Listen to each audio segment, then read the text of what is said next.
मां चामुंडा की कृपा। कोलासर की कहानी। कोलासर गांव के बीचों बीच एक प्राचीन मंदिर था, जहां मां चामुंडा की मूर्ति विराजमान थी।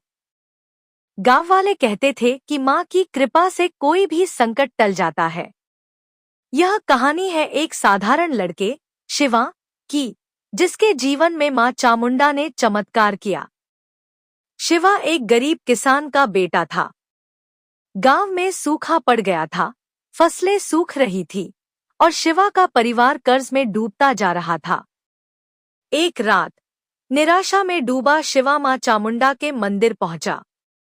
उसने मां के सामने दीप जलाया और आंखें बंद कर प्रार्थना की, हे मां चामुंडा, तुम दुखों की हारिणी हो, मेरे गांव को बचा लो, मेरे परिवार को इस संकट से उबार लो।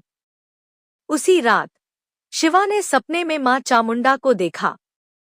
मां ने लाल चुनरी में सजी त्रिशूल लिए हुए कहा, शिवा, मेरे भक्त की पुकार कभी व्यर्थ नहीं जाती। कोलासर के पास की नदी के किनारे एक प्राचीन कुआं है, उसे खोजो और उसका पानी गांव तक लाओ। सुबह शिवा ने गांव वालों को अपने सपने के बारे में बताया, लेकिन कई लोगों ने उसका मजाक उड़ाया। फिर भी कुछ बुजुर्गों ने उसका साथ दिया। शिवा ने नदी के किनारे खोज शुरू की और कई घंटों की मेहनत के बाद एक पुराना, सूखा कुआं मिला। गांव वालों ने मिलकर उसे साफ किया और अचानक उसमें से स्वच्छ पानी की धारा बहने लगी। पानी की धारा को नहर के जरिए खेतों तक पहुंचाया गया। कुछ ही दिनों में खेत लहलहाने लगे। गांव में खुशहाली लौट आई। शिवा का परिवार कर्ज से मुक्त हुआ और कोलासर में मां चामुंडा की जय जयकार होने लगी। गांव वाले हर साल मां के मंदिर में मेला लगाने लगे, जहां चालीसा का पाठ और भजन गाए जाते। जय मां चामुंडा, दुख नाशिनी, कृपा करो, सबके काज सिद्ध करो। शिवा ने मां की मूर्ति के सामने सिर झुकाया और कहा, मां, तुमने मेरी पुकार सुनी, मेरे गांव को बचाया। तुम्हारी कृपा सदा बनी रहे। कोलासर में मां चामुंडा की कृपा से खुशहाली लौट आई थी। शिवा अब गांव का नायक बन चुका था। उसका विश्वास मां में और भी गहरा हो गया था। लेकिन कहानी यहीं खत्म नहीं हुई। मां चामुंडा की महिमा अब कोलासर की सीमाओं को पार करने वाली थी। एक दिन पड़ोसी गांव से एक बुजुर्ग साधु कोलासर पहुंचे। उनके चेहरे पर तेज था और वे मां चामुंडा के मंदिर की ओर बढ़े। गांव वाले उनकी बातें सुनने के लिए इकट्ठा हो गए। साधु ने कहा, मां चामुंडा केवल कोलासर की नहीं, बल्कि समस्त भक्तों की रक्षक हैं। लेकिन उनकी कृपा का एक और रहस्य है, जो कोलासर की धरती में छिपा है। शिवा ने उत्सुकता से पूछा, बाबा, वह रहस्य क्या है? साधु ने मुस्कुराते हुए कहा, मां का एक प्राचीन त्रिशूल इस गांव के पास की पहाड़ी में छिपा है। वह त्रिशूल न केवल मां की शक्ति का प्रतीक है, बल्कि उसे खोजने वाला भक्त मां की विशेष कृपा का पात्र बनता है। शिवा के मन में फिर से मां की भक्ति जागी। उसने गांव वालों के साथ मिलकर पहाड़ी की खोज शुरू की। कई दिन और रात बीत गए, लेकिन त्रिशूल का कोई सुराग नहीं मिला। कुछ लोग थककर लौट गए, पर शिवा ने हार नहीं मानी। एक रात जब वह थककर पहाड़ी पर बैठा था, उसे फिर से मां का दर्शन हुआ। मां ने कहा, शिवा, मेरी शक्ति तुम्हारे विश्वास में है। उस गुफा में जाओ, जहां सूरज की पहली किरण पड़ती है। शिवा ने सुबह होते ही उस गुफा को खोजा, जहां सूरज की किरणें चमक रही थी। गुफा के भीतर एक चट्टान के नीचे उसे एक प्राचीन त्रिशूल मिला, जिस पर मां चामुंडा का नाम खुदा था। त्रिशूल को देखकर गांव वाले आश्चर्यचकित रह गए। साधु ने बताया, यह त्रिशूल मां की शक्ति का प्रतीक है। इसे मंदिर में स्थापित करो और मां की कृपा सातों लोक में फैलेगी। गांव वालों ने त्रिशूल को मां के मंदिर में पूरे सम्मान के साथ स्थापित किया।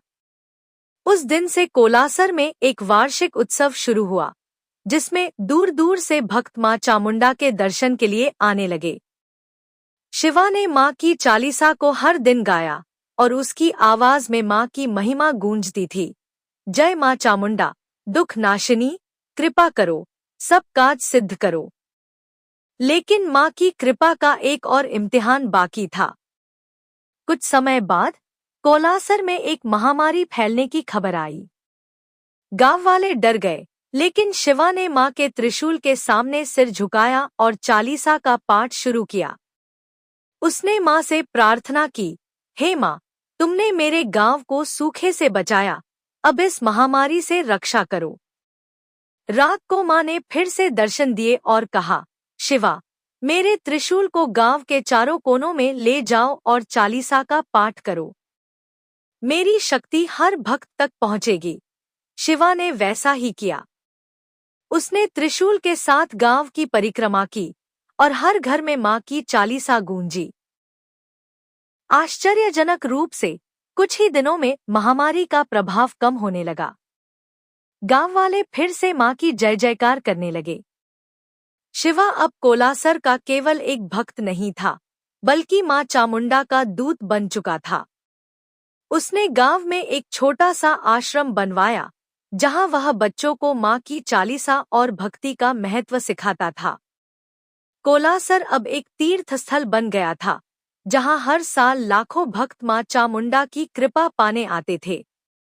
कोलासर अब केवल एक गांव नहीं, बल्कि मां चामुंडा की कृपा का एक पवित्र तीर्थ स्थल बन चुका था। मंदिर में स्थापित त्रिशूल की ख्याति दूर दूर तक फैल गई थी और भक्तों की भीड़ दिन ब दिन बढ़ती जा रही थी। शिवा, जो अब मां का सबसे बड़ा भक्त और आश्रम का संचालक था, दिन रात मां की सेवा और चालीसा के पाठ में लीन रहता।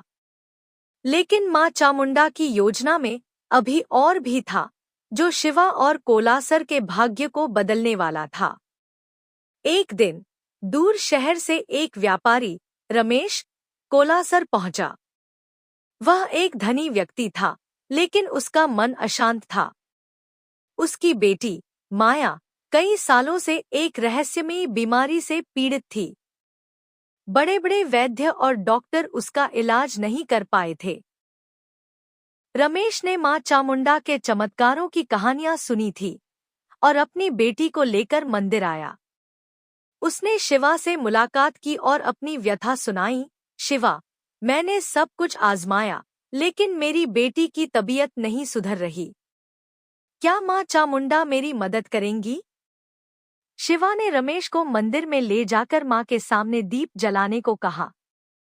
उसने माया को त्रिशूल के पास बैठाया और चालीसा का पाठ शुरू किया। जैसे ही जय मां चामुंडा, दुख नाशिनी, कृपा करो, सब काज सिद्ध करो की पंक्तियां गूंजी, मंदिर में एक अजीब सी शांति छा गई। माया, जो कमजोर और उदास थी, ने अचानक अपनी आंखें खोलीं और कहा, मुझे मां ने छू लिया, मैं ठीक हो रही हूं। रमेश की आंखों में आंसू छलक आए। उसने मां के चरणों में सिर झुकाया और कहा, मां, तुमने मेरी बेटी को नया जीवन दिया। मैं तुम्हारी सेवा में अपना सब कुछ अर्पण कर दूंगा। माया की तबीयत धीरे धीरे पूरी तरह ठीक हो गई और यह चमत्कार कोलासर की प्रसिद्धि को और बढ़ाने वाला साबित हुआ। रमेश ने कोलासर में मां चामुंडा के मंदिर के लिए एक विशाल भवन बनवाने का संकल्प लिया। उसने अपने व्यापार का एक हिस्सा मंदिर और आश्रम के लिए दान कर दिया। इस धन से शिवा ने एक नया भवन बनवाया, जिसमें भक्तों के लिए विश्राम स्थल, बच्चों के लिए स्कूल और गरीबों के लिए मुफ्त भोजन की व्यवस्था की गई। मां की चालीसा अब हर सुबह और शाम मंदिर के प्रांगण में गूंजती और भक्त मां की महिमा में डूब जाते। लेकिन हर चमत्कार के साथ चुनौतियां भी आती हैं। कुछ पड़ोसी गांवों में जलन की भावना पनपने लगी। एक प्रभावशाली जमींदार रघु को कोलासर की बढ़ती प्रसिद्धि पसंद नहीं आई। उसने सोचा कि अगर कोलासर का मंदिर इतना प्रसिद्ध हो गया, तो उसके गांव का मंदिर और व्यापार पीछे रह जाएगा। उसने कुछ लोगों को भेजकर मंदिर के त्रिशूल को चुराने की साजिश रची। रात के अंधेरे में कुछ लोग मंदिर में घुसे, लेकिन जैसे ही उन्होंने त्रिशूल को छूने की कोशिश की, मंदिर में एक तेज रोशनी फैली और एक गहरी आवाज गूंजी, जो मेरी शक्ति का अपमान करेगा वह कभी सुख नहीं पाएगा। चोर डर के मारे भाग गए और अगले दिन सुबह गांव में यह खबर फैल गई। रघु ने जब यह सुना तो वह स्वयं कोलासर आया और माँ के सामने माफी मांगी। उसने कहा, माँ, मेरे मन में लालच और ईर्ष्या ने जगह बना ली थी, मुझे क्षमा करो। शिवा ने रघु को माँ की चालीसा पढ़ने की सलाह दी और कहा, माँ सबके दिलों को शुद्ध करती है, बस सच्चे मन से उनकी शरण में जाओ। रघु ने माँ की सेवा में अपने गांव से एक रास्ता बनवाया जो कोलासर के मंदिर तक जाता था, ताकि और भक्त आसानी से माँ के दर्शन कर सकें। समय बीतता गया और कोलासर अब एक आध्यात्मिक केंद्र बन चुका था। शिवा, जो कभी एक साधारण किसान का बेटा था, अब माँ चामुंडा का सबसे बड़ा भक्त और कोलासर का मार्गदर्शक बन चुका था। माँ की चालीसा हर भक्त के दिल में बसी थी और उनकी कृपा से कोलासर का नाम सातों लोक में गूंज रहा था। हर साल मेले में भक्त गाते, तू ही ज्योति, तू ही शक्ति, हे माँ चामुंडा, सबके काज सिद्ध करो। कोलासर अब न केवल एक तीर्थ स्थल था, बल्कि एक ऐसी जगह बन चुका था जहां भक्तों के दिलों में माँ चामुंडा की ज्योति जलती थी। शिवा का आश्रम अब दूर दूर तक प्रसिद्ध हो चुका था और वहां बच्चे, बुजुर्ग और जरूरतमंद सभी माँ की भक्ति में लीन रहते। माँ का त्रिशूल मंदिर के गर्भगृह में चमकता था और हर सुबह शाम चालीसा की गूंज से वातावरण पवित्र हो उठता। लेकिन माँ चामुंडा की कृपा की कहानी में अभी और रंग बाकी थे। एक दिन कोलासर में एक अनोखा मेहमान आया। यह थी विद्या, एक युवा पत्रकार, जो शहर से माँ चामुंडा के चमत्कारों की कहानी को दुनिया तक पहुंचाने आई थी। विद्या आधुनिक विचारों वाली थी और चमत्कारों पर विश्वास नहीं करती थी। उसने शिवा से कहा, मैं यहाँ केवल सच जानने आई हूँ। क्या वाकई माँ चामुंडा के त्रिशूल में कोई शक्ति है या यह सब अंधविश्वास है? शिवा ने मुस्कुराते हुए कहा, विद्या, माँ की शक्ति को समझने के लिए मन का खुला होना जरूरी है। तुम माँ के मंदिर में कुछ समय बिताओ, चालीसा सुनो और फिर खुद निर्णय लो। विद्या ने शिवा की बात मान ली और मंदिर में समय बिताने लगी। वह हर दिन भक्तों की कहानियां सुनती, चालीसा के पाठ में शामिल होती और माँ के त्रिशूल के सामने ध्यान लगाती। धीरे धीरे उसके मन में एक अजीब सी शांति का अनुभव होने लगा। एक रात जब विद्या मंदिर में अकेली थी, उसे एक स्वप्न आया। माँ चामुंडा ने लाल वस्त्रों में सजकर कहा, विद्या, मेरी शक्ति केवल चमत्कारों में नहीं, बल्कि भक्तों के विश्वास में है। कोलासर की धरती से मेरी कृपा को दुनिया तक ले जाओ। लेकिन सच्चे मन से विद्या की आंखें खुली और उसने महसूस किया कि उसका मन बदल चुका था। उसने अपनी कलम उठाई और माँ चामुंडा की कहानी को एक लेख में उतारा, जो इतना मार्मिक था कि वह देश विदेश में छप गया। विद्या के लेख ने कोलासर को और भी प्रसिद्ध कर दिया। लोग अब न केवल भारत से बल्कि विदेशों से भी माँ के दर्शन के लिए आने लगे। मंदिर में भक्तों की भीड़ बढ़ने लगी और शिवा को अब और बड़ी जिम्मेदारी मिली। उसने माँ की कृपा से एक नया संकल्प लिया, कोलासर में एक ऐसा केंद्र बनाना जहाँ भक्ति के साथ साथ शिक्षा और सेवा का संगम हो। लेकिन इस बार एक नई चुनौती सामने आई। कोलासर के पास की नदी, जिसने सूखे के समय गांव को बचाया था, अब सूखने लगी थी। गांव वाले फिर से चिंतित हो उठे। शिवा ने माँ के सामने सिर झुकाया और चालीसा पढ़ते हुए प्रार्थना की, हे माँ चामुंडा, तुमने हमें पहले बचाया, अब फिर से अपनी कृपा बरसाओ।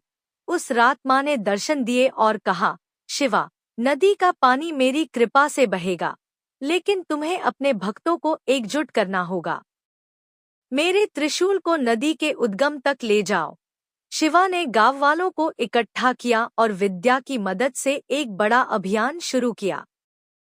भक्तों ने मिलकर नदी के उद्गम स्थल तक एक यात्रा निकाली, जिसमें मां का त्रिशूल और चालीसा का पाठ केंद्र में था। जब त्रिशूल को नदी के उद्गम पर रखा गया, तो अचानक बादल गरजे और मराठा बरसने लगी। नदी फिर से लबालब भर गई और कोलासर में हरियाली लौट आई। विद्या ने इस चमत्कार को भी अपने लेख में दर्ज किया और लिखा, मां चामुंडा की शक्ति केवल मंदिर तक सीमित नहीं है, वह हर उस दिल में बसती है जो सच्चे मन से उनकी शरण में जाता है। उसका लेख पढ़कर और लोग कोलासर आने लगे और मां का नाम सातों लोक में गूंजने लगा। शिवा ने मां की कृपा से कोलासर में एक विशाल सेवा केंद्र बनवाया, जहां गरीबों को भोजन, बच्चों को शिक्षा और बीमारों को इलाज मिलता था। वह स्वयं हर दिन मां की चालीसा गाता और कहता, तू ही ज्योति, तू ही शक्ति, हे मां चामुंडा, सबके काज सिद्ध करो। कोलासर अब एक ऐसी जगह बन चुका था जहां भक्ति, सेवा और एकता का संगम था।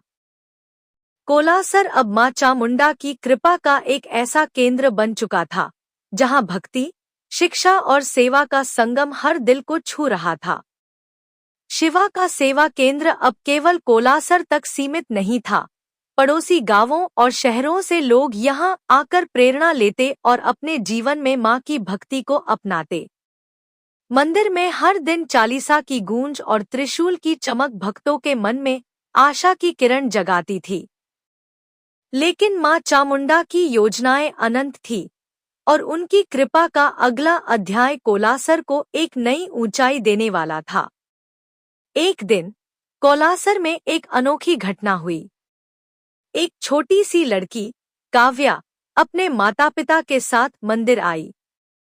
काव्या जन्म से बोल नहीं सकती थी और उसके माता पिता ने हर संभव कोशिश की थी, लेकिन कोई इलाज काम नहीं आया। वे मां चामुंडा के चमत्कारों की कहानियां सुनकर कोलासर आए थे। काव्या की मां ने शिवा से कहा, हमने सब कुछ खो दिया है, लेकिन मां पर हमारा विश्वास अटल है। क्या मां मेरी बेटी को आवाज दे सकती है? शिवा ने काव्या को मां के त्रिशूल के पास बैठाया और चालीसा का पाठ शुरू किया। उसने काव्या के माता पिता को भी पाठ में शामिल होने को कहा। जैसे ही जय मां चामुंडा, दुख नाशिनी, कृपा करो, सब काज सिद्ध करो की पंक्तियां गूंजी, मंदिर में एक गहरी शांति छा गई। अचानक काव्या ने अपने हाथों को त्रिशूल की ओर बढ़ाया और एक हल्की सी आवाज निकली, मां। गांव वाले और भक्त स्तब्ध रह गए। काव्या की मां की आंखों में आंसू छलक आए और उसने मां के चरणों में सिर झुकाया। यह चमत्कार कोलासर में आग की तरह फैल गया। काव्या धीरे धीरे बोलने लगी और उसकी पहली पूरी बात थी, मां चामुंडा, तुम मेरी मां हो। इस घटना ने न केवल कोलासर के भक्तों का विश्वास और मजबूत किया, बल्कि विद्या, जो अब मां की भक्त बन चुकी थी, ने इस चमत्कार को एक वृत्तचित्र, डॉक्यूमेंट्री के रूप में दुनिया के सामने लाने का फैसला किया। उसने अपने शहर के एक बड़े चैनल के साथ मिलकर कोलासर और मां चामुंडा की कहानी को कैमरे में कैद किया। वृत्तचित्र के प्रसारण के बाद कोलासर में भक्तों की संख्या और बढ़ गई। लेकिन इस बढ़ती प्रसिद्धि के साथ नई जिम्मेदारियां भी आईं। शिवा को अब मंदिर और सेवा केंद्र को व्यवस्थित रखने में कठिनाई होने लगी। गांव में संसाधनों की कमी होने लगी और इतने सारे भक्तों की देखभाल करना चुनौतीपूर्ण हो गया। शिवा ने एक बार फिर मां के सामने सिर झुकाया और चालीसा पढ़ते हुए प्रार्थना की, हे मां, तुमने हमें यहाँ तक पहुँचाया, अब हमें रास्ता दिखाओ।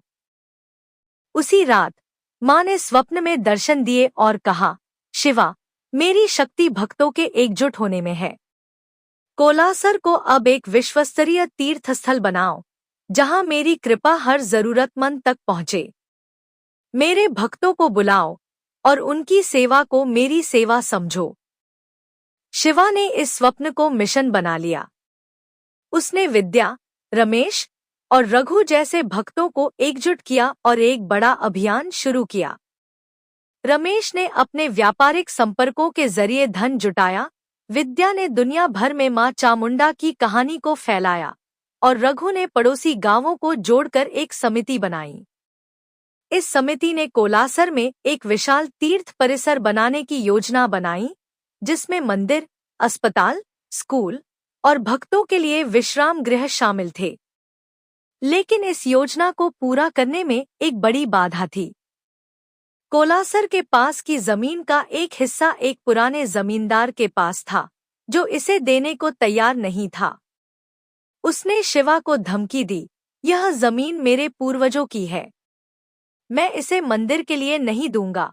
शिवा ने उस जमींदार को मां के मंदिर में आने का न्योता दिया और कहा, आप एक बार मां के दर्शन कर लो, शायद आपका मन बदल जाए। जमींदार अनमने मन से मंदिर आया। उस रात जब वह मां के त्रिशूल के सामने खड़ा था, चालीसा का पाठ चल रहा था। अचानक उसे अपने पूर्वजों का एक स्वप्न दिखा, जो कह रहे थे, यह जमीन मां चामुंडा की है, इसे भक्ति के लिए अर्पित कर दो। जमींदार का मन पिघल गया और उसने अगले दिन अपनी जमीन मंदिर को दान कर दी। इसके बाद कोलासर में तीर्थ परिसर का निर्माण तेजी से शुरू हुआ। कुछ ही सालों में कोलासर एक विश्वस्तरीय तीर्थ स्थल बन गया, जहां लाखों भक्त मां चामुंडा के दर्शन के लिए आते। काव्या, जो अब बोल सकती थी, मंदिर में चालीसा गाती और बच्चों को भक्ति सिखाती। विद्या ने मां की कहानियों को किताबों और फिल्मों के जरिए दुनिया तक पहुंचाया। शिवा, जो अब भी सादगी से मां की सेवा करता था, हर दिन चालीसा गाते हुए कहता, तू ही ज्योति, तू ही शक्ति, हे मां चामुंडा, सबके काज सिद्ध करो। कोलासर अब केवल एक गांव नहीं, बल्कि मां चामुंडा की कृपा का एक जीवंत प्रतीक था, जहां भक्ति, सेवा और एकता की मिसाल कायम हो रही थी।